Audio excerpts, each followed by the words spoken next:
Um, the project I was invited here to talk about is the Piedad River regeneration. It's a project we're taking on as an activist and civil society to be a pilot project that entails a regeneration of the watershed of Mexico. Our project is basically daylighting a river, a tubed river, which is basically a sewage, and turning it into a living system, into a constructed wetland that treats water and integrating mobility, taking a little space away from cars and putting public transportation in place of that. And the project by itself obviously doesn't work, right? A river needs a forest, and the people need to see the river so that they realize there is a forest, right? And the forest and the river ultimately feed water to the wetlands in the eastern part of the city. So we are working with other organizations and other projects to form a new water alliance, that we called Cumeca, to regenerate Mexico City's water relationship.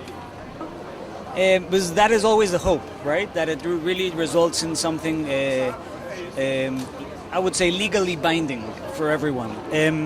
It is very important for us to redesign our cities. I think it is our most important endeavor right now, that our cities be protected areas, beautiful areas, biodiverse ecosystems that promote life and health, right? That is, I think, a goal for a city, and the goal we are striving to achieve. You see, we are working with multiple instances of Mexican government. Parts of society want to have it done, and the thing is, we already know what needs to be done. We just need to go out, try it, small-scale trials, and then expand it, right?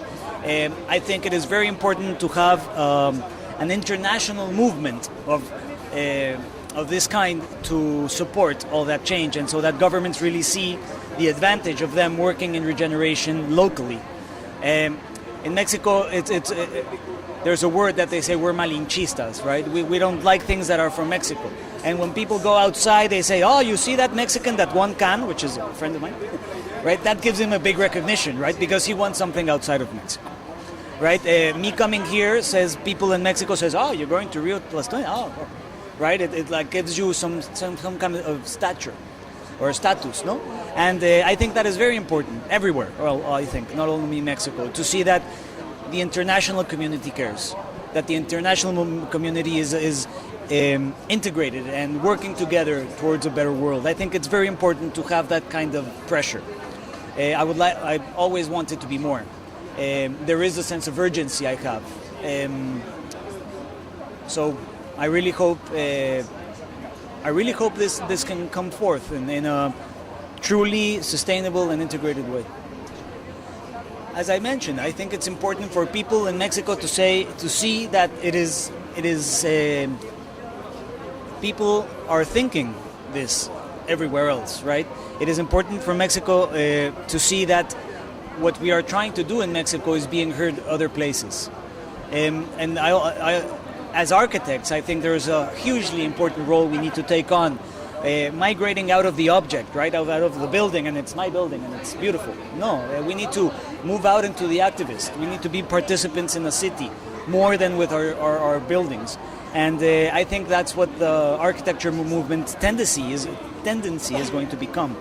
So I'm really honored to be here. Thank you to the Ministry of the Environment of Italy and to the UIA for inviting me.